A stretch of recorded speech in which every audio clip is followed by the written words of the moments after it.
Hello, everybody. Hello, everybody. This is Ahmad. As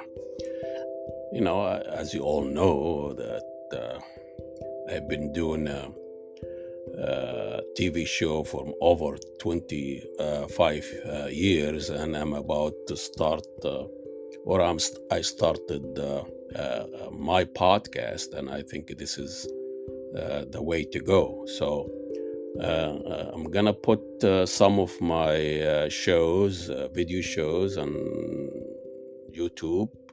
It has been on YouTube for 10, 15 years.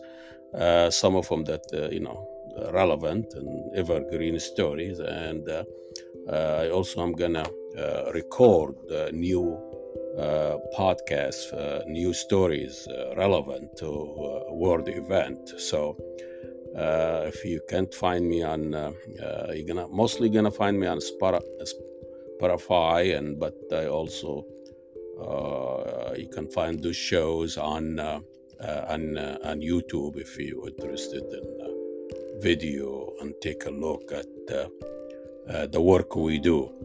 Anyway, just my first recording podcast. It's really an article I wrote a month ago, published in Star and Tribune and other publications, and I'm gonna just summarize it in a more conversational way. I'm not gonna bore you with reading the article, but this is about the slaughtering and genocides taking place in Gaza for over a month. It seems like it's becoming normalized, seeing Arab and brown people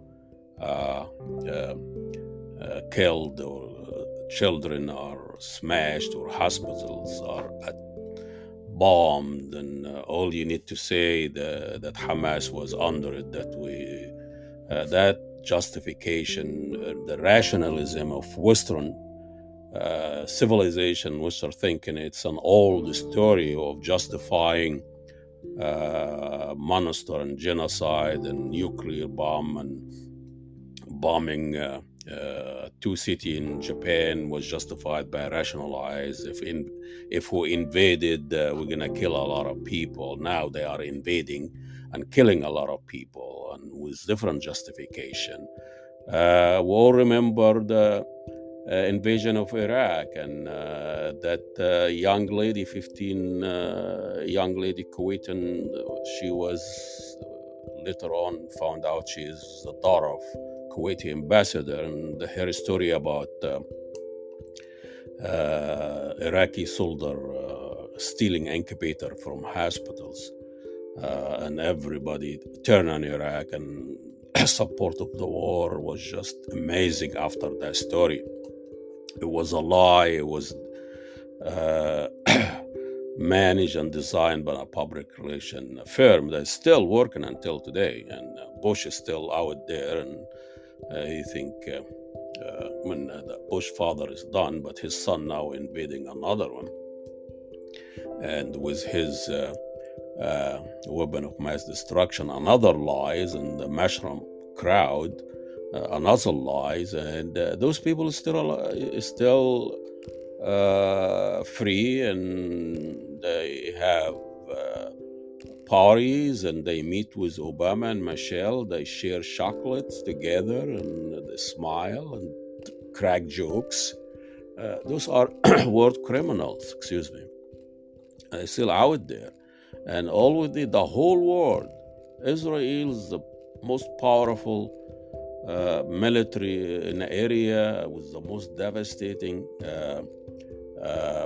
killing machine, with the most sophisticated weaponry system that the American providing. So they try them on the Palestinians. And you notice after the Israelis invasion and bombing and killing of the Palestinians, every time the sale of weapons goes skyrocketing. This is a target shooting experimental of new weapons by the Israelis, which it is really has been always a colonial project by the West to safeguard their interests in the area. It's not about the promised land. It's not about the Jewish homeland. Most of the Jews are living outside of Israel happily, no problem there. And the apartheid Israel is discriminating against 2 million Arabs who live there. There are 30 different apartheid laws to control the population of the Arab in Israel. So this is a joke. I mean, they brought God in real estate business, and now we worship the land and all the means necessary. But the story what I'm about to tell you, about a month ago or so, only remember that 71 years old man that he stabbed a young Palestinian, 6 years old. Young Palestinian 26 times, and because he thought this young kid is dangerous because he is a Palestinian. And the kid's name, Wadea Al-Fayoume, we need to remember this name. But anyway, and this 71 years old man, it wasn't really a stranger or a drifter or anything. It was a landlord where that young kid and his mother lived. And of course, the media want to portray this incident as, crazy man, and he listened to right-wing media, and he was just upset. When the media cover Israel's atrocity, there is no right or left wing. The media lose their wings and they become one narrative, adapting the Zionist narrative. But anyway, stabbing a 6 years old child 26 times, that overkill, it really symbolized. And this kid, this man, 71 years, was a landlord. Probably he didn't know the difference between Hamas and hummus or whatever, but it just became a monster, become an evil, doing evil things. So what turn average layman to monsters? And Zygmunt Bauman wrote a great book about modernity and the Holocaust. And he was explaining that most of the people who participated in the Holocaust was law-abiding citizens. They go to Sunday school. They take their children to the park and marry them. They're living a normal life, but they were doing a monstrous things, committing mass murder and exterminating the Jew. So average layman can turn to be a monster. And look what is happening now in Gaza. Thousands of average Israelis, lifeguard, mother and father, teachers, accounting, now becoming a monsters, becoming killing machines, becoming professional killers. Of course, the Israelis are following the American, as Chris Hedges explained, the American playbook or template of exterminating the indigenous people who stand in their way, who resist their narrative. And I'll just read you that part that Chris Hedges wrote. The extermination of those whose land we steal, whose resources we plunder, and whose labor we exploited is coded with our DNA. Ask Native Americans, ask Indian, ask Congolians and people of Congo, ask the Kikuyu in Kenya, ask the Hero in Namibia, the who resisted, like the Palestinian in Gaza, were gunned down and driven into the desert, concentration camps where they died of starvation and diseases. 80,000 of them. Ask Iraqi, ask Afghanistan, ask Syrian, ask Kurds, ask Libyan, ask indigenous people across the world, the globe. They know who we are. So this attack, the 7 October attack was done by young Palestinians, Hamas militants.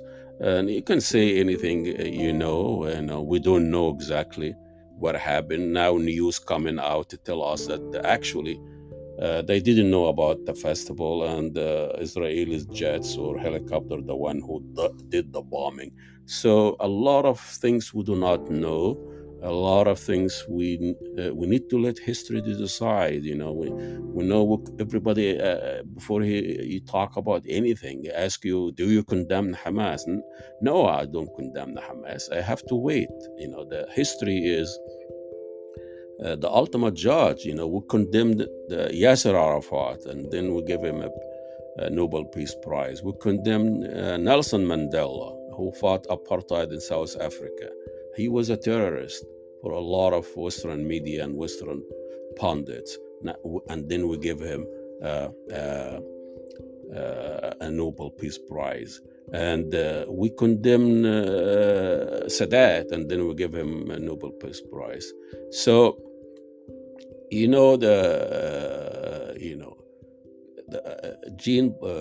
Baudrillard is a French intellectual, actually talk about terrorism and war on terrorism. Millions of people been killed under the name of war on terrorism. The same thing, thousands of Palestinians are killed under the rubrics of fighting Hamas and all of that. And he said that the fear is not terrorism, but the state of ending terrorism. So those Israelis military might that moved into a helpless enclave of Gaza that been under siege for almost 20 years. No water, no electricity, no border, no army, no air force, no nothing. It's just a concentration camp. And so this display of excessive force and overkill, this is all a resemble of this landlord that who stabbed that child 26 times, innocent child. All of the sudden, the gentle touches of that man became stabbing, and the love he shows became hate. That's really what's happening with the Israel. It's happening, becoming monstrous military existence that is supported and provided by all the means and endorsement. Biden is not just providing and I witnessed the rape that has been taking place in Gaza. He actually participating in it, and this is really an amazing episode. It is about to end this episode. I'm talking about over 2,000 years ago. We condemned another Palestinian, was born in Jerusalem, buried in Jerusalem. Now he has over 2,000 followers. 1 billion followers. And so stick with this episodes, and then we'll keep and bring in more one, and then you can follow us on Twitter, Instagram, and everything. Thank you so much. And this is Ahmed. And if you want to support us, go to ahmediatv.com and you can support our program. Thank you.